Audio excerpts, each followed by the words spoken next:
voyons voir maintenant comment on peut mettre en relation cette systémique avec la notion de management. Alors, je vais prendre quelques mots, j'ai isolé quelques mots-clés de l'analyse systémique. Il y en a 8, je crois, 9, exactement, que je vais essayer de vous expliquer, et en même temps de voir comment ces mots peuvent concerner un manager en action.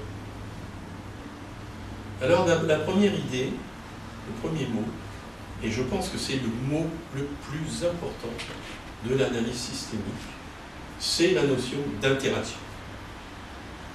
À partir d'aujourd'hui, chers amis, il faut que vous regardiez les choses en termes d'interaction, s'il vous plaît, systémique. Donc, je ne te regarde plus en tant qu'individu, c'est ça que ça veut dire. Je regarde la relation qui se crée entre toi et moi.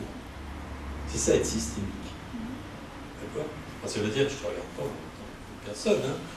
Mais ce qui m'importe surtout, c'est ce qui se crée, ce qui émerge, ce qui apparaît entre toi et moi. D'accord ? J'aime bien c'est l'amitié, par exemple. Alors je vous dis, l'interaction sera l'objet de la prochaine conférence, c'est-à-dire le renouveau de la relation. J'aime bien citer Montaigne et la Boétie, vous savez, ce sont les grands amis du XVIIe siècle, une amitié qu'on n'en a jamais connue, presque. On disait tous les deux, Montaigne et la Boétie. Et pourquoi cette amitié? Qu'est-ce qui s'est passé entre eux? Et c'était une amitié, une vraie amitié en tout bien tout honneur, c'est-à-dire qu'il n'y a pas de relation sexuelle, parce que tout de suite on pense à cela. Et non, pas du tout. C'est une vraie amitié au sens grec du terme, au sens ancien du terme. Et Montaigne, qui était un homme, peut-être vu un petit peu ses essais, qui avait une finesse psychologique extraordinaire, Montaigne, les essais de Montaigne, eh bien, n'a jamais su expliquer qu'est-ce qu'était cette amitié. Et la seule chose qu'il nous disait, pourquoi cette amitié, il disait parce que c'était lui et parce que c'était moi. C'est pas grand-chose, quand je dis ça. Mais c'est une très belle formule, je trouve, qui exprime l'intensité d'une relation, vous voyez, je dirais un peu le mystère aussi, qu'il y a derrière toute relation, parce qu'une relation est quelque chose d'infini. Voilà, alors, l'interaction, alors j'utilise, voilà, je le mets en schéma, une entité A, une entité B, de deux personnes, donc dans cette approche, la relation est plus importante que chacun des éléments pris isolément. Et en réalité, nous, en tant qu'individus, en tant qu'êtres humains, nous n'existons et nous ne nous développons, voyez l'idée, que parce que nous sommes en relation. Vous voyez du coup l'importance de la relation. Isoler quelqu'un, d'ailleurs, une des plus grandes punitions qui soit, les QHS, quartiers de haute sécurité, consiste à isoler quelqu'un de toute relation, de couper toute relation. C'est la plus grande punition qui soit. C'est une atteinte à la dignité humaine, si vous voulez. Parce que vous niez dès lors l'humanité de la personne. Vous ne lui permettez plus de s'exprimer. Et cette interaction, effectivement, est active, c'est-à-dire qu'elle modifie A et B. Il se passe quelque chose. Quand vous avez rencontré quelqu'un, à la sortie de la relation, vous n'êtes plus le même. Alors en plus ou en moins, en positif ou en négatif. Il s'est passé quelque chose. Il s'est créé quelque chose. Que vous ne percevez pas, que vous n'analysez pas forcément. Mais c'est, je dirais, au fil de ces rencontres, avec des personnes différentes, que votre personne se crée. D'où l'importance d'avoir des relations. Pour se développer. Et évidemment, cette relation, elle n'est pas forcément facile et agréable, on est d'accord, je suis en train de décrire le monde des bisounours, comme je dis ça. Elle peut être tendue, mais n'empêche qu'il se passe quelque chose, quoi. Soit en antagonisme, soit en synergie, mais il se passe quelque chose. Voilà. Et une relation, quelque part, c'est normal Si vous voulez, regardez, ça c'est très important à comprendre. C'est normal dans une relation qu'il y ait à la fois de l'antagonisme, c'est-à-dire de l'opposition, du désaccord, parce que nous ne sommes pas pareils, nous ne pensons pas la même chose, nous ne voyons pas le monde de la même chose. Donc c'est normal, il n'y a rien à redire, c'est bien, c'est normal. Et de la synergie en même temps. En même temps. C'est des choses sur lesquelles on va se rejoindre et se rencontrer. Le message ici, c'est qu'il ne faut pas vouloir réduire la relation à la synergie. Parce que la synergie, c'est nier la spécificité de chacun.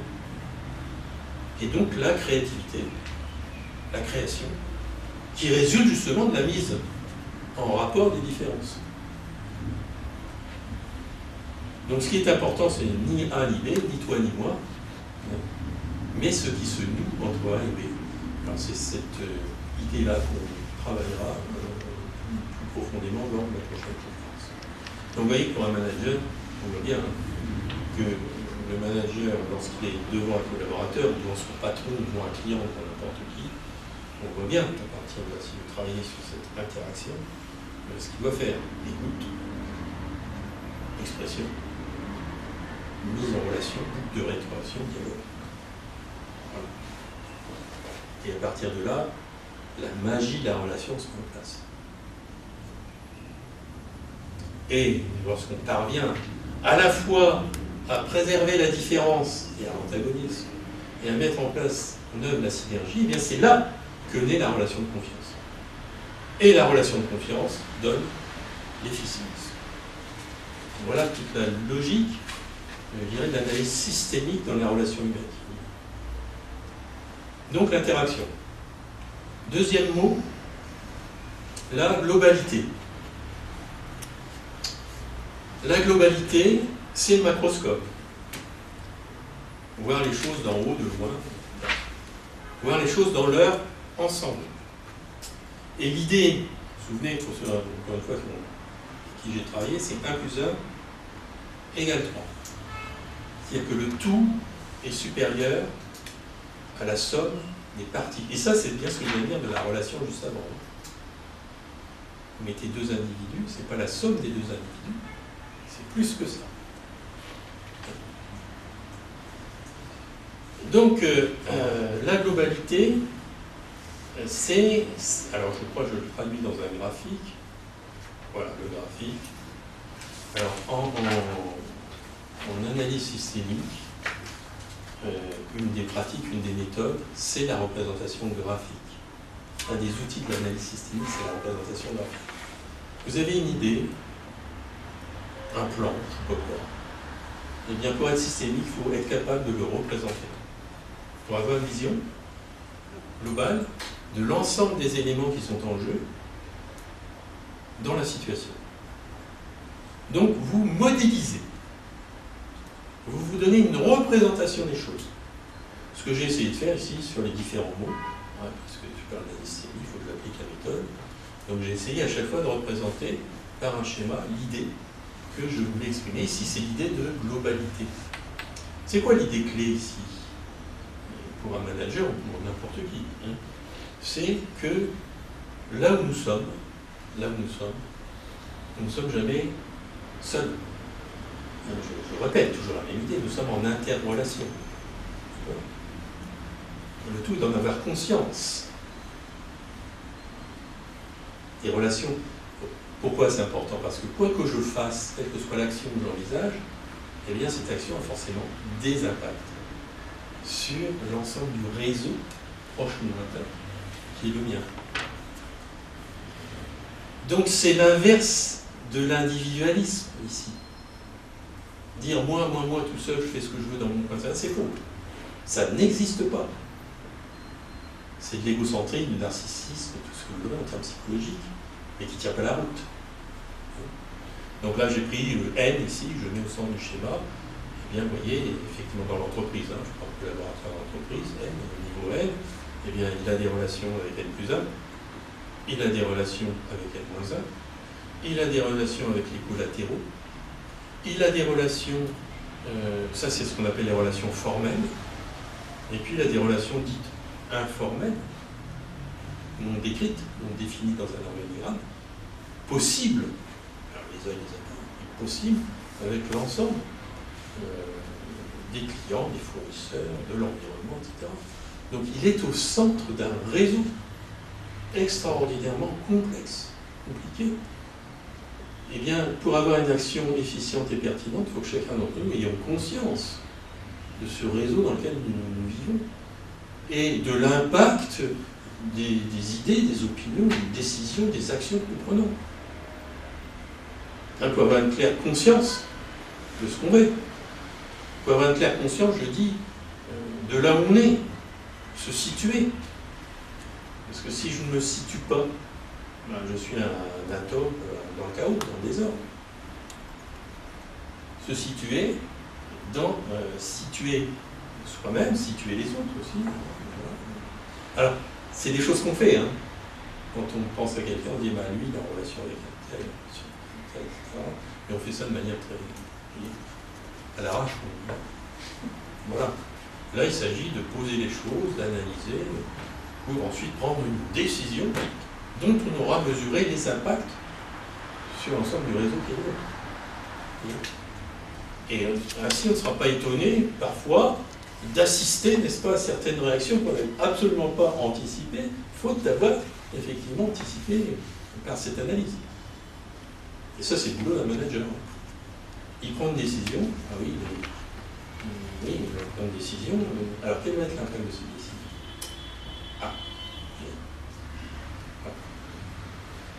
Donc connaître le système et son environnement, et puis à partir de là, je me sens responsable. Si je fais quelque chose, ça ne va pas n'impacter que moi, ça va impacter tout le réseau, donc je suis responsable. Ça, c'est la globalité. Avoir une vision globale. On dit agir localement avec une vision globale. Ce qu'on appelle le local. La RCF, c'est quoi? Relation client-fournisseur. C'est-à-dire c'est l'analyse du réseau entre le client et le fournisseur.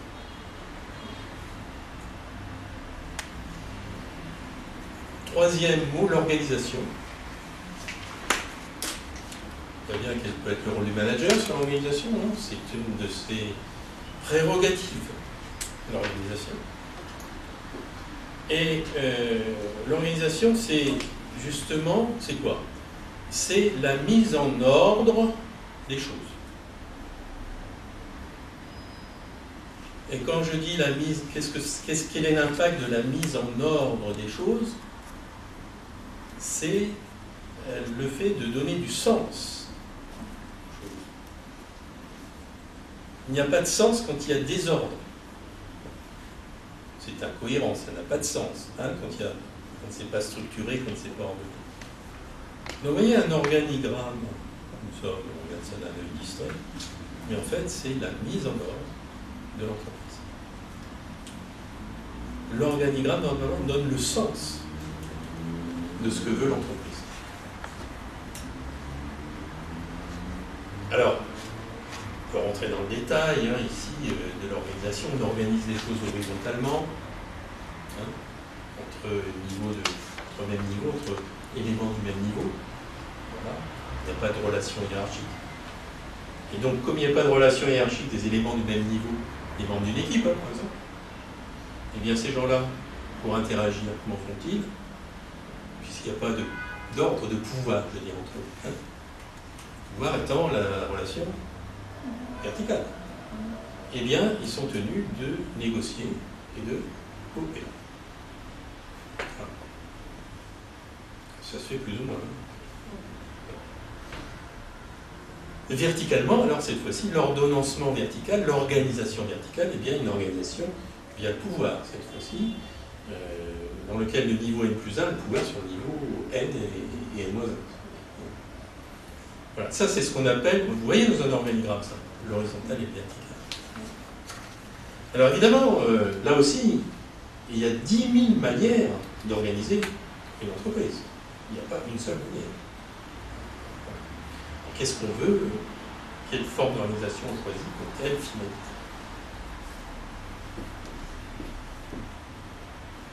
Donc l'organisation, Pourquoi c'est important l'organisation? Parce que c'est ce qui donne la stabilité. Ce qui donne des repères. Ce qui fait qu'un système va tenir la route. Eh bien, c'est sa structure. C'est comme le corps humain, c'est le squelette. Qui tient, qui est stable, qui est fixe, qui est pérenne. L'organisation, c'est ce qui est stable, fixe, pérenne. Mais regardez, le management du changement qui est derrière. Quand j'ai des entreprises qui changent d'organisation tous les mois, ou qui sont fusionnées, absorbées tous les 6 mois, il n'y a plus d'ordre. Et qu'est-ce que font les gens quand il n'y a plus d'ordre? Mais ils se désengagent. Donc l'idée là du mouvement brownien, du mouvement permanent, qui est tellement vanté par certains managers, ne laissez jamais les gens en repos, en paix. Il faut les agiter en permanence, les mettre sous pression. Ben voilà. Donc les gens sont perdus. Les gens s'agitent. Tournent dans leur cage, comme un hamster dans sa cage. Ils travaillent parce qu'il faut travailler, il n'y a plus de sens, il n'y a plus de repères. Alors soit ils claquent, hein. Ah oui, burn-out, soit ils psychosociaux, risques psychosociaux, etc. Soit ils se désengagent. Donc, voilà, là, on a un point clé par le manager, c'est quel alliage entre la stabilité de l'organisation et le mouvement. Quel cocktail, si vous voulez, quel mix est-ce que je dois, étant donné mon activité, mes clients, mon produit, mon marché, quel mix de stabilité, d'ordre et de désordre je dois mettre en place pour obtenir la meilleure efficience. Mais le désordre total, c'est la mort du système. Donc l'idée qu'il n'y ait aucun repère, aucune ligne directrice, c'est la mort du système. On va le voir, on le reverra. Donc voilà, alors je vous dessine là le squelette de l'entreprise, l'organigramme, avec différents éléments, vous voyez bien. Un système, donc j'en profite au passage, un système, c'est un ensemble d'éléments en interaction. Vous pouvez noter cette définition parce qu'elle n'apparaît pas sur mon slide. Un système, c'est un ensemble d'éléments en interaction, organisés en fonction d'un but.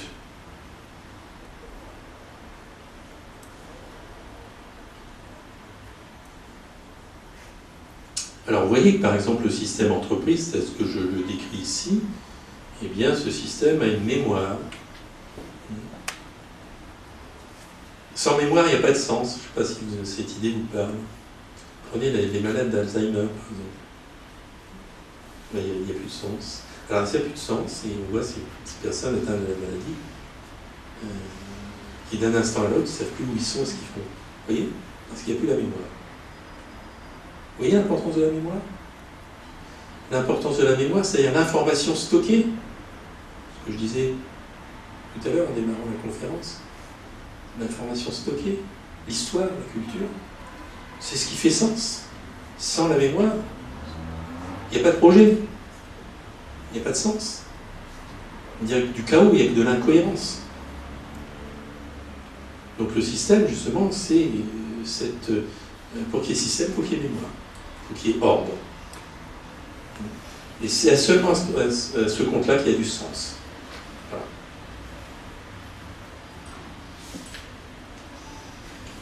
Autre mot, la complexité. Alors je mets la fin d'une illusion. Pourquoi la fin d'une illusion? Ben, la fin de l'illusion de Descartes, qui pensait qu'on pouvait tout simplifier et qu'on serait plus intelligent quand on aurait regardé les choses au microscope, autrement dit. Eh bien non, ça, cette idée-là, l'idée de tout maîtriser, de tout savoir, de tout connaître, hein, ben c'est fini. C'est fini et c'est inquiétant, en même temps très angoissant, c'est-à-dire qu'on ne maîtrisera jamais totalement les choses. Voilà. Par contre, ce qui va immédiatement derrière, c'est qu'en acceptant que les choses soient complexes, en acceptant la complexité, d'accord, eh bien on va avoir beaucoup plus d'efficience. Je sais que dans nos sociétés, ce qu'on cherche. Efficacité, efficience, performance, etc. Parce qu'en ayant une vision globale, eh bien, on pourra mieux intervenir sur les différents paramètres qu'on aura choisi d'identifier pour mener le système là où on veut qu'il aille. Alors la complexité, ça n'est pas la complication. Vous voyez la différence, complexité, complication? Complexité, ça tient à quoi la complexité? Ça tient au fait qu'on ne peut pas tout maîtriser, qu'il y a de l'incertain, qu'il y a de l'aléa. La complication, c'est autre chose. Par exemple, prenez un Boeing, un Airbus, la façon française. Le gros, là. Très grand, je sais plus comment ça s'appelle. La 380. Ah, ça, c'est compliqué. Celui-là, il est compliqué. Mais on le maîtrise. Donc, si vous voulez, la complication se maîtrise. Quand vous mettez 10 000 ingénieurs là-dessus, puis c'est bon. Heureusement qu'on le maîtrise, parce que sinon, on ne prendrait pas l'avion. C'est compliqué, ça c'est vrai. Mais on n'a pas dit que c'était complexe. C'est autre chose, l'idée de complexité. L'idée de complexité, ben, c'est tout à coup la sonde Pilot, là, marche plus. Rio-Paris. L'avion, pauvre, qui plonge. Ça, c'est la complexité. Ça, c'est l'aléa imprévu. Voilà. Était-ce imprévisible? Voilà, telle est la question. Est-ce que dans le système Rio-Paris, on avait vu qu'un jour, peut-être, la sonde pilote vibrerait? Ça aurait été ça. Mettre dans le système cet élément de complexité. Mais malheureusement, on ne peut jamais tout prévoir. Donc ça nous rend tout à fait humbles par rapport à notre capacité de maîtriser les choses. Prenez la crise financière actuelle, c'est ce qu'on appelle une crise systémique. C'est-à-dire qu'il y a des acteurs qui font des choses, vous voyez, sans savoir ce qu'ils font, sans mesurer les conséquences de ce qu'ils font. Ou en le sachant, par exemple, les États-Unis, vous savez ce qu'ils faisaient quand ils ont laissé tomber la banque Lehman Brothers. Ils savaient bien ce que ça allait faire. Ça allait faire exploser le truc. D'accord? Donc on verra tout à l'heure, ils ont activé une boucle, ce qu'on appelle une boucle de rétroaction positive, vous savez, c'est pas des fous, pour remettre un peu sur pied le système, tout simplement. Puis en se disant, comme c'est des adeptes de la loi du marché, ça se régulera tout seul. Peu importe le nombre de morts, mais ça retrouvera un équilibre au moment donné. Autre mot clé, alors voilà, par exemple, la régulation. Alors je reprends le Lehman Brothers, là, parce qu'on est plein sur l'idée de régulation. Les autorités fédérales américaines ont laissé tomber les Lehman Brothers, d'accord, alors qu'ils auraient pu réguler les Lehman Brothers. On va dire, monsieur Lehman Brothers, voilà ce que vous allez faire à partir de maintenant, ceci, cela. En fait, je crois qu'ils ont voulu donner une bonne leçon aux organismes financiers. Ils n'en refaites plus jamais ça. Parce que vous voyez ce que ça génère derrière. Je ne suis pas sûr que vous ayez tout mesuré. Non plus. Mais c'est des adeptes de la non-régulation. Hein. C'est l'économie libérale, si vous voulez. Plus anglo-saxonne qu'européenne, si vous voulez. On dit non, bah, on laisse faire, on verra bien. Tant pis, le système retrouvera un équilibre à un moment donné. C'est vrai que le système retrouve un équilibre, mais à quel prix? Et ça, c'est l'objectif de la régulation. La régulation, c'est l'idée qu'on ne veut pas laisser le système à lui-même. Donc, on va intervenir sur ce système. Ça implique bien sûr qu'on en ait une bonne connaissance et qu'on le schématise. Donc, on aurait pris Lehman Brothers, mais voilà, si on laisse tomber Lehman Brothers, voilà ce qui va se passer. Peut-être, je ne suis pas sûr. On fait des scénarios. Une autre grande technique de l'analyse systémique, c'est la méthode des scénarios. On fait différentes hypothèses. Alors voilà, les boucles de rétroaction, c'est une notion clé de la systémique. Voilà, ici je parle de ce qu'on appelle la boucle de rétroaction négative. La boucle de rétroaction négative, c'est la régulation, en réalité.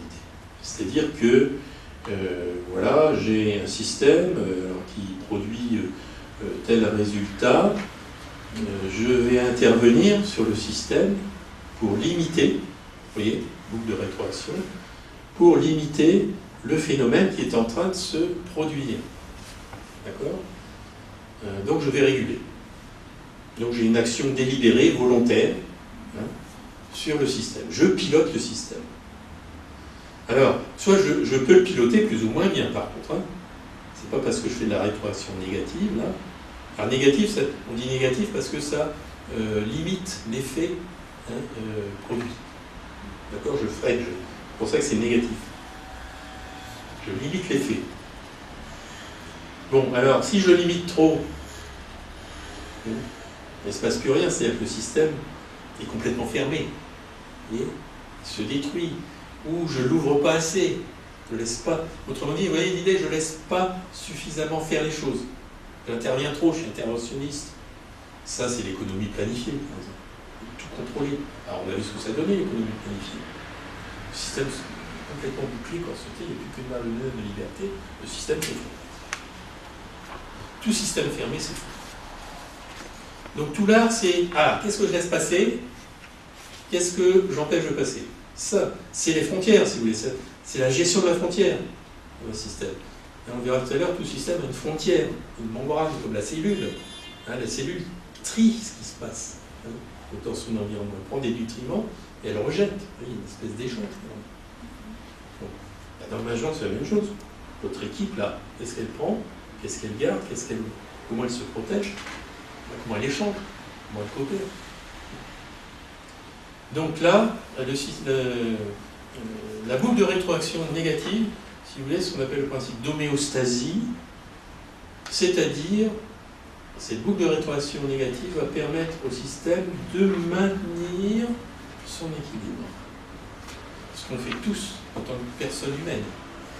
On maintient notre équilibre. Vous voyez ce que c'est? Alors on se nourrit correctement. On ne fait pas des grandes bouffes tous les jours, je veux dire, voilà.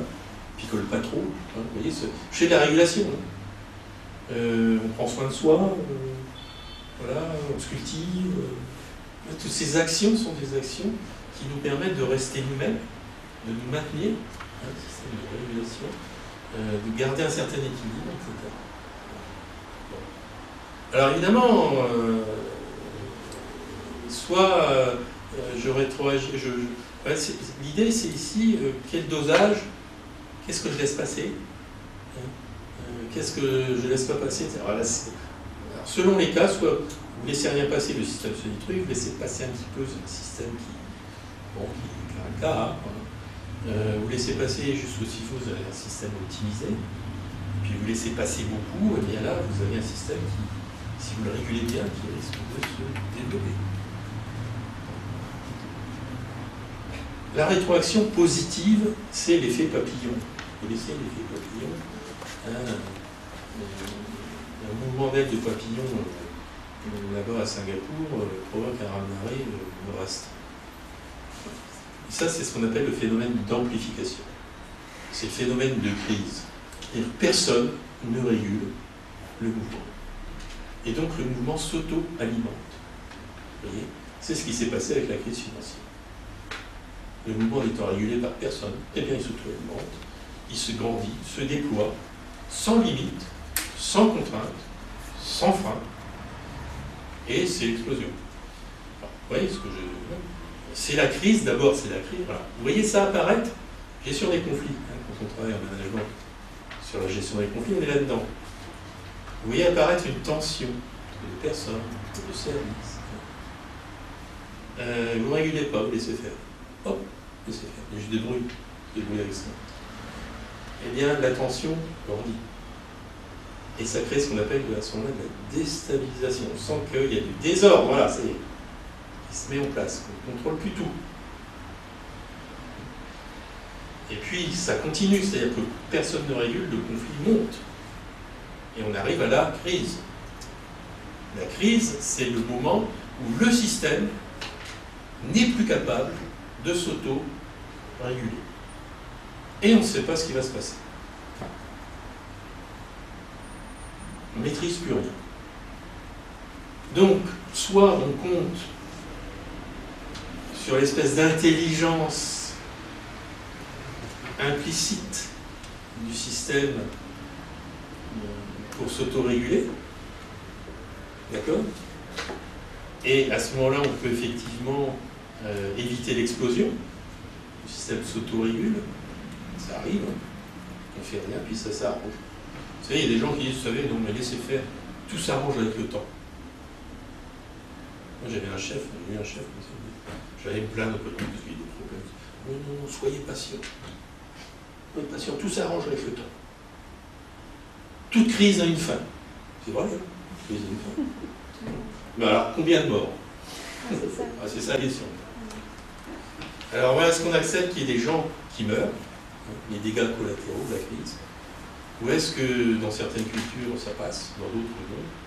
Chez nous, par exemple, ça passe pas. Laisser des gens sur le bord de la rue, avec leur canapé dans la rue, ça passe pas chez nous, ça passe chez d'autres. Ils disent, le système, voilà. Non, on laisse faire. Vous l'avez cherché, vous l'avez. Laissons faire, on va aller jusqu'au bout. On espère comme ça que les acteurs vont se rendre compte un petit peu plus malins la prochaine fois. Fait d'apprentissage par la crise. Et puis quand tout a explosé, la crise, alors là, eh bien il y a de fortes chances qu'un nouveau système, c'est vrai, hein, apparaisse derrière. Un nouvel équilibre se crée. Voilà. C'est ce qu'on appelle la création, la mutation, la métamorphose. Mais la question, ici, pour un manager, c'est ça, est-ce que je laisse filer? Et puis on verra bien, on ramassera derrière les morceaux, voilà. Ou est-ce que je régule? Toute la question est là. Alors, dans le management tel qu'on enseigne nous ici à IGS, on régule.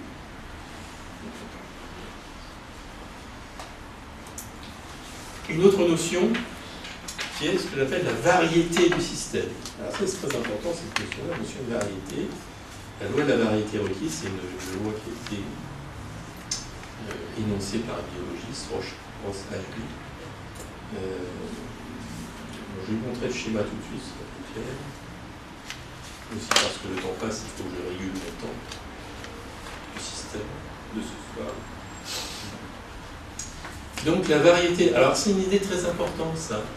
Vous voyez, ça renvoie à la notion de système avec des niveaux. Alors je prends, pour que ce soit très clair tout de suite, l'image d'une entreprise avec une direction générale, un comité de direction, puis des équipes en dessous. D'accord ? La loi de la variété requise dit que le comité de direction doit disposer d'autant d'informations. Alors, il faut que je m'explique, hein, que celles détenues par le niveau en dessous. Pour comprendre ce qui se passe et agir. D'ailleurs, c'est logique ce que je dis. Qu'est-ce que c'est qu'un comité de direction? Qu'est-ce qu'il y a dans un comité de direction? La loi est appliquée, hein. Bon, ça va plus ou moins bien. Vous avez un DG. Ensuite, vous avez un directeur de la production, directeur technique, l'homme métier de l'entreprise. Donc il sait ce qui se passe en dessous au niveau technique. Vous avez un directeur commercial qui a la connaissance du commercial et du marketing qui se passe en dessous. Vous avez un directeur financier, administratif et financier, vous voyez. Toutes les connaissances sont bien représentées dans le comité de direction, lequel, s'il fonctionne bien en coopération, est en capacité de réguler l'ensemble de ce qui se passe en dessous, parce qu'il a la connaissance générale, et non pas la connaissance détaillée. D'accord? Et qu'il est donc collectivement en mesure de comprendre ce qui se passe sur le terrain et d'intervenir intelligemment du coup, puisqu'il le comprend de manière pertinente. Ça, c'est la loi de la variété requise. Donc, ce qui veut dire qu'un manager est un généraliste. Puisqu'il ne peut pas connaître naturellement, dans le détail, la spécialisation de chaque collaborateur, c'est pas possible. Par contre, il doit en connaître les enjeux, la logique, les démarches, globalement les méthodes et les outils, sans forcément les maîtriser. Donc avoir l'intelligence des choses. Donc le manager est bien un homme système, puisqu'il a cette vision globale, en termes de compétences, sans avoir la compétence évidemment, il ne peut pas être bien diplômé de toutes les disciplines qui sont mises en œuvre, bien entendu, dans son équipe ou dans son entreprise. Par contre, on voit bien qu'il doit connaître les enjeux, les projets, les logiques, les leviers, les contraintes de chaque entité. Et avoir cette capacité de les mettre en relation, en intégration, en lien. Vous voyez, à nouveau l'idée du lien qui intervient. Le système est une organisation de liens. Et le manager est cette intelligence de pilotage du système. C'est ça le manager. Donc, tout manager devrait avoir une culture générale professionnelle, et ça concrètement, c'est-à-dire pour un manager, avoir une culture générale professionnelle de l'ensemble des métiers, des techniques qui sont mises en œuvre chez lui, voire également de l'entreprise. Moi, j'insiste toujours dans mes missions sur la culture générale professionnelle des managers, qui leur permet d'avoir une intelligence des choses. Et pas une vision locale, précise, technique. Je l'ai dit, je passe rapidement, tout système a une frontière. Et là, c'est la diplomatie du système, si vous voulez. C'est le Quai d'Orsay du système. C'est-à-dire qu'il gère les entrées et sorties du système. Alors, plus ou moins. Alors, soit, je vous l'ai dit tout à l'heure, j'y insiste pas trop, parce que c'est un peu redondant. Soit je ferme, soit j'ouvre. Alors, j'ai un schéma. Voilà. Soit je ferme totalement mon système. Hein, c'est les pays qui vivent en autarcie. Alors, vous voyez ce que c'est qu'un pays qui vit en autarcie? Il ne se développe pas. Voire il régresse. Voire Corée du Nord. La pauvreté règne. Voilà, nous dit-on. Soit, alors, j'enlève toutes les frontières. C'est un peu ce qu'a fait l'Europe. Ils ne maîtrisent plus rien. Alors, je ne dis pas que c'est bien et mal, hein, c'est pas mon propos, mais ils ne maîtrisent quasiment plus rien en termes d'immigration, de développement de population, etc. Mais si vous voulez, là, si vous voulez. Sauf que le problème, c'est transposé à la frontière générale de l'Europe. Et là, on dit non, non, on ne laisse pas tout passer. Et là, c'est l'invasion, c'est-à-dire le désordre total. Il n'y a plus de frontières, c'est complètement ouvert. Donc c'est l'incohérence, c'est le désordre, c'est la dissolution du système. Le système disparaît parce qu'il n'y a pas de système sans frontières. Vous voyez ? Et ça, je pense que c'est des notions qu'on ne prend pas assez en compte, notamment en politique ou en géopolitique. Un monde sans frontières, c'est une hérésie au sens systémique du terme. Il y a toujours des frontières. Le tout est que ces frontières soient régulées. Alors, régulation, boucle de rétroaction, on fait marcher nos boucles de rétroaction négatives et positives pour avoir le degré d'échange qu'on souhaite. Donc, système régulé. Et ça, c'est tout l'art du management. Ce qui est en jeu ici, c'est tout l'art du management du changement. Qu'est-ce que j'accepte comme changement qui va permettre au système de maintenir son homéostasie, c'est-à-dire son équilibre, tout en évoluant, tout en bougeant. Donc quel degré d'information extérieure j'accepte de faire passer à l'intérieur de mon système, qui va le faire bouger, hein, qui va le déstabiliser un petit peu, qui va le faire souffrir probablement certains, hein, parce qu'il y a une grande tendance que nous avons tous, êtres humains, en majorité, c'est de vouloir que les choses ne bougent pas trop. Hein? Bien, ça reste confortable. Bon, ben malheureusement, non, c'est pas possible. Hein. Si on ne veut que rien ne change, ben, il faut être clair. Hein. Ça, vous voyez, dans l'éducation, c'est pas suffisamment travaillé, c'est possible. Si on veut que rien ne change, eh bien on meurt. Le système, la société disparaît. Donc c'est le management du changement, c'est ça, quel degré, quel dosage entre ordre et désordre, parce que toute information de l'extérieur peut être considérée comme un désordre, une mise en cause de l'ordre existant, donc un désordre. D'une part, le management du changement, c'est ça. Et deuxième clé du management du changement, c'est le sens du timing. À quelle vitesse? Par exemple, en ce moment, on a tout à fait, dans notre crise, dans notre dette publique, on a ce problème-là en ce moment. À quelle vitesse réduit-on les déficits? C'est le problème du jour. Et tous ceux qui exhortent à ce qu'on réduise les déficits en un an, eh bien, menacent, je crois, on le voit, en Grèce, en Espagne, menace évidemment l'identité et l'équilibre et la survie probablement du système. C'est une hérésie, je pense. Bon, je ne suis pas un grand politique, hein, mais... La dimension fonctionnelle du système, oui, pardon, on revient? Oui. On notait? Ouais. On notait, d'accord. Je crois qu'il m'en reste quelques-uns. Voilà. Ok. La dimension fonctionnelle du système, ben, tout à l'heure on a vu la dimension structurelle du système, le squelette, dans les diagrammes. La dimension fonctionnelle, c'est ce système qui se met en marche, qui se met en mouvement. Hein, c'est la vie du système. C'est les différentes fonctions du système qui se mettent en route. Et là, on voit que c'est beaucoup plus compliqué, parce que toutes les interactions, ça y est, se mettent en marche, se mettent en route. Tout à l'heure, j'avais une vision un peu statique de mon organigramme, hein, vous avez vu. Et ça, c'est la vision statique de l'organigramme, c'est celle que définit la direction générale. Et voilà, c'est comme ça. Ça, c'est l'ordre. C'est l'ordre formel. Ça va bien, attends. Plus personne ne bouge, hein. Tout le monde est au garde à vous, fait ce qu'il doit faire, exactement, hop là. Évidemment, ça ne se passe jamais comme ça. Et c'est ce qu'on a vu ensemble, encore une fois, ceux qui ont travaillé là-dessus, sur l'ordre informel. C'est-à-dire toutes les multiples interactions non maîtrisables, imprévisibles. Ben, je te croise dans le couloir, ben voilà. Qu'est-ce qui va se passer? On ne sait pas, toi tu ne le savais pas, moi je ne le savais pas non plus.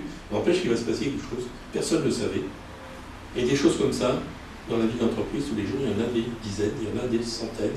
Ce qui fait qu'on ne peut jamais exactement, quelle que soit la volonté d'un dirigeant, prévoir ce qui va se passer. Ou alors, il faut nier toute liberté, toute autonomie, toute interaction libre entre les éléments du système. Et à ce moment-là, on tue la variété, la fameuse variété. Je n'ai pas dit tout à l'heure la variété du système, au plus un système est varié. Varié, ça veut dire d'éléments différents, distincts, différents les uns des autres. D'accord? Varié. Au plus il a une capacité d'adaptation. L'erreur, c'est de réduire la variété. Réduire la variété, c'est standardiser. C'est monopoliser le pouvoir. C'est centraliser. C'est mettre des process partout. Le process étant un système qui définit formellement les interactions autorisées et qui interdit les autres. D'accord? Eh bien, en procédurant un système, vous le rigidifiez et vous le rendez inapte, difficilement capable de bouger et d'évoluer. Donc c'est un ode ici à la différence, vous voyez, hein, à incorporer des différences dans l'entreprise. Des hommes, des femmes, voilà, des Indes, et c'est ouvert par rapport à toutes ces notions-là. D'accord? Oui, bien sûr. Enfin, il faut bien structurer quand même. Mais c'est ce que je dis, le tout, c'est l'équilibre. Hein? Je ne suis pas en train de dire là qu'il faut tout laisser partir à volo. Hein. Non. Ah non, on est bien d'accord. Hein. Voilà. Mais je dirais à la limite, il faut presque préférer le désordre à l'ordre. Bon, attention quand même, mais bon, en tout cas, pas nier les variétés, c'est sûr. Voilà. Mon propos, c'est à chaque fois que je peux laisser la parole à la différence, c'est une bonne chose. Parce que ça rend mon système plus vivant, plus apte à bouger, à évoluer. Voilà. Et donc, donne plus d'opportunités aux éléments du système de se développer. Et enfin, il y a une dimension historique de tout système, c'est que le système est vivant. il a une histoire, on l'a vu, il y a une mémoire, une culture. Et ici, c'est un peu une illustration de la théorie de l'évolution. Le systémique est une théorie évolutionniste. C'est-à-dire que les systèmes bougent, évoluent, se développent, croissent, meurent, se renouvellent, sont vivants. Voilà. Alors après, voilà, tout est affaire de régulation. À quelle vitesse on veut bouger, à quelle vitesse on veut évoluer. Mais quoi qu'il en soit, le statu quo n'est jamais de mise.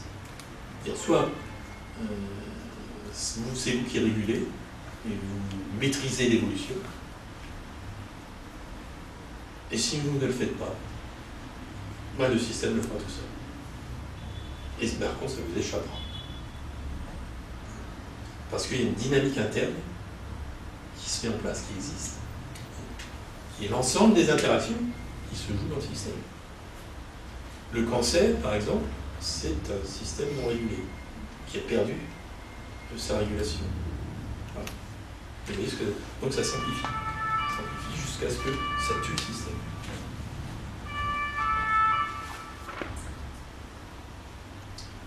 Voilà, et le système, lorsqu'il est régulé, est capable, si vous voulez, de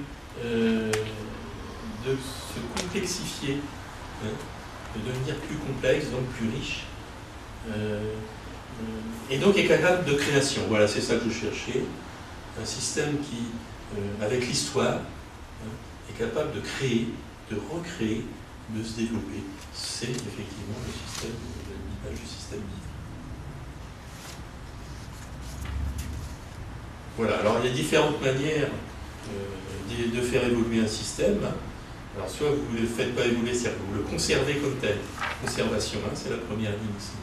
Par exemple, il y a la stratégie de marque, par exemple, vous voyez, et une stratégie de conservation d'une image dans l'histoire, par exemple Coca-Cola. L'image se maintient, il y a une force, un pouvoir.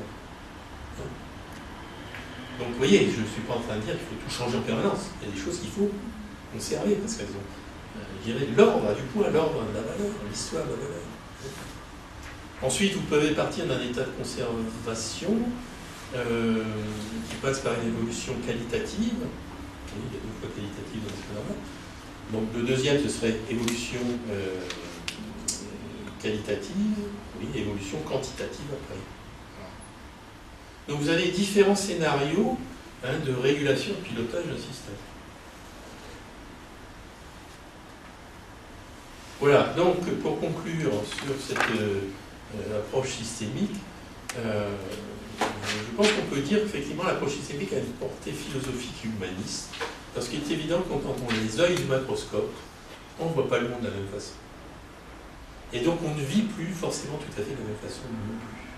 C'est pour moi aussi un mode d'existence, quasiment, se mettre dans les pas de la démarche systémique. On ne voit plus tout à fait les choses. Avec le macroscope, on voit les choses de la même façon.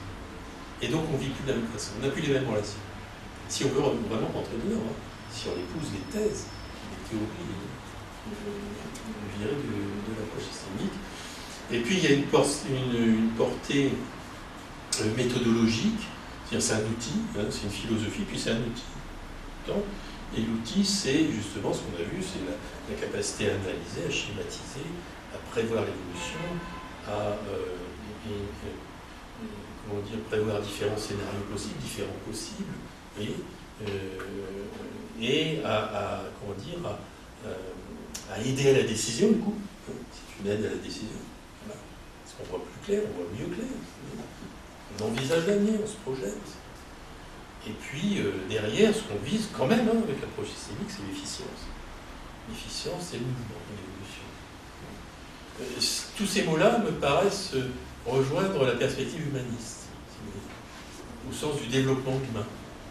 Du développement du potentiel humain. C'est un système qui se prête très bien au développement du potentiel humain. L'idée du développement du potentiel humain, la croissance de l'humanité, mais régulée, pas laissée à l'ordre sauvage du marché.